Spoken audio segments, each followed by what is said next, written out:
Good morning, class 6th students. Welcome back to your social studies classes, which is your SST classes.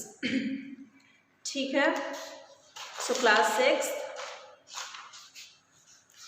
we have ended our course up till chapter number 21, which was from the unit of life of the people, unit 5. ठीक है बच्चों. Lesson number 21 तक हमारा course खत्म हो गया. Unit 5 तक. Unit 5 का आपका नेम क्या था? Life of the people. चलो तो आज हम लोग शुरू करेंगे यूनिट 6. अच्छा, यूनिट 6 में क्या पढ़ना है? डाइवर्सिटी के बारे में क्या पढ़ना है? We have to study about diversity in unit 6 and the first chapter from the unit 6 is understanding diversity.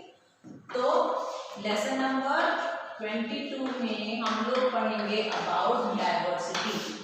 Understanding मतलब समझना और डाइवर्सिटी मतलब क्या होता है? हिंदी में डाइवर्सिटी को हम लोग कहते हैं अनेकता. अनेकता मतलब क्या होता है? वेरिएंस. वेरिएंस मतलब वैरायटी. वैरायटी मतलब डिफरेंट फॉर्म्स, अलग अलग तरीके के फॉर्म्स. चलो तो हमारे देश में किस प्रकार से डाइवर्सिटी एग्जिस्ट करती है, अनेकता एग्जिस्ट करती है, अनेकता है, और कैसे हमारा देश जो है वो एक, हम लोग बोलते हैं ना, एक फ्रेज है यूनिटी इन डाइवर्सिटी. क्या होता है? Unity in diversity. आप लोग इंग्लिश में इसको पढ़े होंगे. यूनिटी इन डाइवर्सिटी को हिंदी में हम क्या बोलते हैं? अनेकता में एकता. डाइवर्सिटी माने क्या होता है? अनेकता. ठीक है. तो यूनिटी इन डाइवर्सिटी मतलब अनेकता में एकता. ये छोटी वाली कहानी भी है एक इंग्लिश लिटरेचर में. ठीक है, वो बाद में कभी हम आपको सुनाएंगे. तो किस प्रकार से अनेकता में एकता एग्जिस्ट करता है, मतलब ढेर सारे लोग अलग अलग तरीके के, अलग अलग क्रीड के, अलग अलग कास्ट के, अलग अलग रिलीजन के, अलग अलग भाषा बोलने वाले, अलग अलग खानों को खाने वाले, अलग अलग तरीके के कपड़े पहनने वाले हमारे देश में रहते हैं. और फिर भी हम सब मिल करके एक क्या कहते हैं कि हम लोग एक भारतवासी हैं, भारत में रहने वाले व्यक्ति हैं. चलो तो हम लोग इंडिविजुअल एक सिटीजन बन जाते हैं इंडिया का. ठीक है, लेकिन हमारा बाकी सारी चीज़ें बिल्कुल अलग हैं. जैसे कि नॉर्थ इंडिया में जो लोग रहने वाले हैं, मेल मेंबर्स, वो क्या पहनते हैं? लुंगी पहनते हैं ना. जो फीमेल मेंबर्स हैं वो साड़ी पहनेंगी. लेकिन आप अगर साउथ इंडिया में जाओगे तो वहाँ पे एक अलग ही तरीके का पहनावा है. कश्मीर में जाओगे तो अलग तरीके का पहनावा है. खाने वगैरह का भी आप देखोगे, गुजरात में कुछ और खाया जाता है, राजस्थान में अपना कुछ और खाया जाता है, नॉर्थ इंडिया में कुछ और. तो सब जगह पे क्या है? वेरिएशन है, अलग अलग डिफरेंस है. चलो तो हम लोग पढ़ेंगे understanding diversity, which is chapter number 22, which is on page number 146. सारे बच्चे पेज नंबर 146 पे आ जाएंगे. चलो सो लेट्स स्टार्ट. चलो, India is a very big country. It is a land of different racial, linguistic, religious and social groups which comprise various caste, classes and sects. आपको पता है जो हमारा देश है वो एक बहुत ही बड़ा देश है. कैसे बड़ा देश है? यहाँ पे लार्ज नंबर ऑफ पॉपुलेशन, यहाँ की जनसंख्या बहुत बड़ी है, और इन टर्म्स ऑफ एरिया भी हम लोग बड़े हैं. It is a land of different racial. Racial माने अलग अलग तरीके के रंग के लोग यहाँ पे रहते हैं. रंग के लोग मतलब अलग अलग तरीके का उनका स्किन का टेक्सचर है. कोई गोरा है, कोई काला है, कोई गेहुआ रंग का है. लिंग्विस्टिक मतलब अलग अलग भाषा बोलने वाले लोग रहते हैं. अलग अलग धर्म के लोग रहते हैं, रिलीजियस माने. और सोशल ग्रुप्स मतलब अलग अलग समाज के लोग रहते हैं. ठीक है, उनका जो सोसाइटी का जो फॉर्मेशन है वो बिल्कुल अलग है. अलग अलग सोसाइटी का अलग अलग रूल्स है, अलग अलग ट्रेडिशन है, अलग अलग कस्टम्स है. तो इस तरीके से आपको समझना पड़ेगा. विच कंप्राइज वेरियस, अलग अलग जाति के लोग रहते हैं, क्लासेस हैं, अलग अलग सेक्ट्स हैं. चलो तो running through all these diversities is the thread of India's basic unity which makes it a big nation. which makes it a big nation of a rich composite culture. तो आप लोग India के बारे में जानते हो, यहाँ पे एक कंपोजिट कल्चर एग्जिस्ट करता है. कंपोजिट मतलब जो कल्चर है हमारा, जो हमारा संस्कार है वो मिला जुला संस्कार है. ठीक है, मिला जुला कैसे है? अब अलग अलग स्टेट्स में अलग अलग भाषा के बोलने वाले लोग हैं, अलग अलग खाना को खाने वाले लोग हैं, अलग अलग कपड़े पहनने वाले लोग हैं. तो अलग अलग सबका संस्कार हो गया. ठीक है, अलग अलग धर्म को मानने वाले. तो क्या है? कंपोजिट कल्चर हमारे देश में एग्जिस्ट करता है. The presence of a wide range of features in any sphere is called diversity. Underline कर लीजिए, वाइड रेंज ऑफ फीचर्स, भिन्न भिन्न तरीके की मतलब भिन्नताएं, जहां पे आपको वेरिएंस वेराइटी देखने को मिलेगा, उसको हम लोग डाइवर्सिटी के नाम से जानेंगे। चलो आज सबसे पहले डाइवर्सिटी इन इंडिविजुअल्स पढ़ो। डाइवर्सिटी किसके बारे में पढ़ोगे? इंडिविजुअल्स के बारे में। इंडिविजुअल भी एक हो सकता है।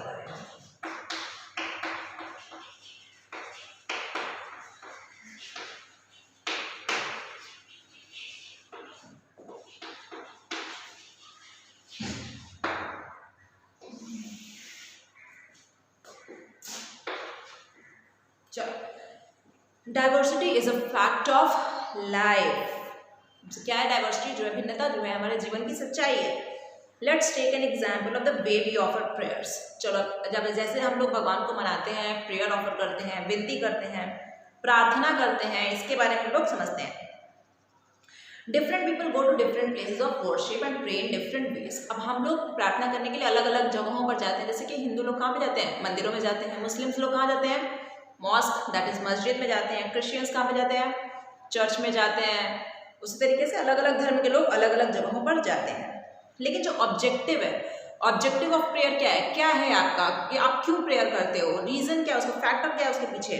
बस एक फैक्टर है, and that is attainment of God, कि आप भगवान को समझ सको, है ना? यही चीज है ना।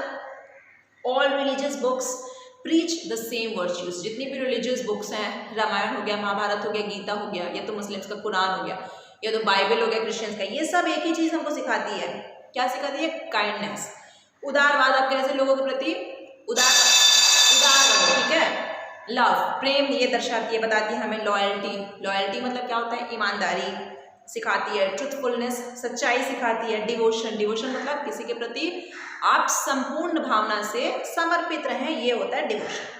It shows that we do similar things but in different ways. तो इसका मतलब ये होता है कि हम लोग काम तो एक ही करते हैं, एक ही उद्देश्य होता है सारे काम का, लेकिन काम करने का तरीका सबका अलग अलग है। Diversity brings variety in our lives and provides us with varied opportunities. Just imagine if all people were farmers or if everyone was a plumber or an electrician, there would be no growth in society. आप समझ सकते हो कि अगर आप society में, हमारे जो भी हमारा समाज है, अगर उसमें सिर्फ और सिर्फ अगर आपको सिर्फ सब लोग फार्मर्स हो जाए, सब लोग किसानी करने लगे, सब लोग खेती करने लगेंगे, तो जब हमें प्लम्बर की ज़रूरत पड़ेगी, जब इलेक्ट्रिशियन की ज़रूरत पड़ेगी, तो हम कहाँ से प्लम्बर और इलेक्ट्रिशियन लेकर के आएंगे? ठीक है। तो एक वेल बैलेंस्ड सोसाइटी क्या है? जहाँ पे अलग अलग तरीके के ऑक्यूपेशन के लोग काम करें, तभी हमें जब भी जिसकी भी ज़रूरत होगी हम उसको बुला सकते हैं। ठीक है। A society grows when people are engaged in various occupations. They learn various skills as per their interest and work towards the enhancement of society. तो इस तरीके से समाज की बढ़ोतरी के लिए हम लोग काम करते हैं, अलग अलग जब हमारे समाज में प्रोफेशन के लोग रहते हैं। चलो, वेरियस सोशल ग्रुप्स, अब ये क्या होता है?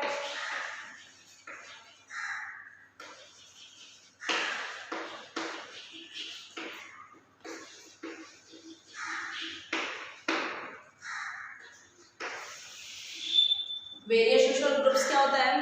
Human beings are social beings. अब जो हम लोग हैं ह्यूमन बीइंग्स, इंसान एक क्या है? सोशल बीइंग, एक सामाजिक प्राणी होता है ना।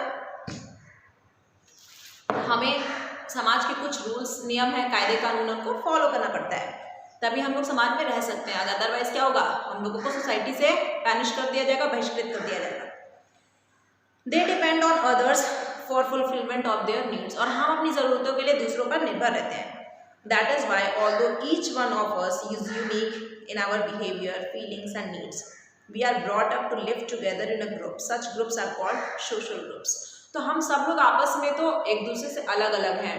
ठीक है। मेरा प्रोफेशन है टीचिंग करना, तो मैं पढ़ा रही हूँ। मेरे ही फ्रेंड का प्रोफेशन कोई और है, वो उसका काम है जाकर के नर्सिंग करना, नर्स बनी है वो। ठीक है। मेरी दूसरी कोई फ्रेंड है, वो डॉक्टर का काम कर रही है। मेरी कोई दूसरी फ्रेंड है, वो क्या काम कर रही है? वो इंजीनियर है। तो हम सब लोग क्या है? अलग अलग प्रोफेशन है, अलग अलग ऑक्यूपेशन है सबका, लेकिन हम सबका एकमात्र उद्देश्य, एकमात्र टारगेट ये है कि हम सबको सोसाइटी में एक अच्छी तरीके से सोसाइटी को एनहांस करना है, डेवलप करना है। तो ये क्या हो गया? सोशल ग्रुप्स फॉर्म हो जाता है। चलो, the smallest unit in a social group is our family. तो हमारा जो सोशल ग्रुप बनता है उसमें सबसे स्मॉलेस्ट यूनिट क्या होता है? फैमिली। सबसे पहले क्या होता है? फैमिली बनेगा, एक परिवार की बात होती है, ठीक है। जब एक परिवार बनेगा तो क्या होगा? अब एक फैमिली में कौन कौन होता है? पेरेंट्स होंगे, माता पिता होंगे, ठीक है, उनके बच्चे होंगे, बच्चों के आपस में भाई बहन होंगे, सिबलिंग्स जिनको हम कहते हैं, कुछ रिलेटिव्स भी हो सकते हैं डिपेंडिंग ऑन दी फैमिलीज की अदर टाइप ऑफ फैमिलीज जो भी हैं। Different families of a group living in the same area और having common links is called a community. अच्छा, ढेर सारी फैमिलीज जब एक जगह पर रहती हैं जिसको हम लोग लोकेलिटी कहते हैं या फिर हिंदी में मोहल्ला भी कहते हैं, उसको हम लोग क्या समझेंगे? तो क्या है? कम्युनिटी बनेगी। तो ढेर सारी फैमिलीज जब एक जगह पर रहेंगी तो क्या बनेगी? कम्युनिटी, ठीक है। उसके बाद क्या कह रहा है? Many communities living together within the geographical region of a country are collectively called a nation. अच्छा, अब एक पर्टिकुलर एरिया पर जो हमारे देश का है वो इस पर्टिकुलर एरिया, पर्टिकुलर भूमि पर, पर्टिकुलर लैंड पर, एक जगह पर जब ये कम्युनिटी रह रही है तो उसको तुम क्या बोलोगे? एक देश। नेशन बन गया, कंट्री बन गया।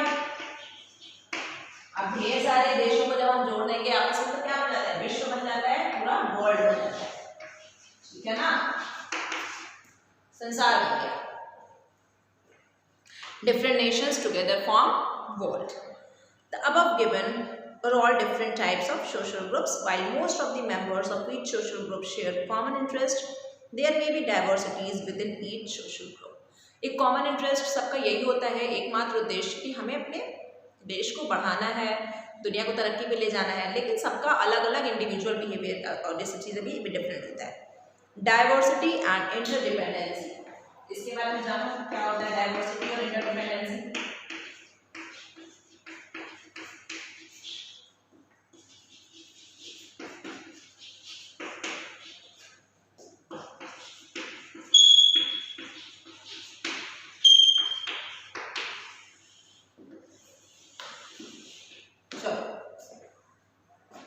Within a social group, individuals perform various activities depending upon their skills and interest. In this way, the work is shared by everyone without disturbing the social group.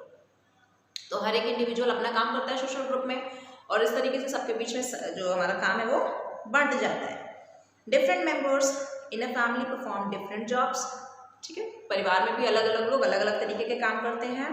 You must have seen in your family how different members take up different jobs and allow the family to function smoothly as a single unit. तो सब लोग अलग अलग काम करते हैं और परिवार को क्या करते हैं? तरक्की से वो आगे बढ़ाते हैं।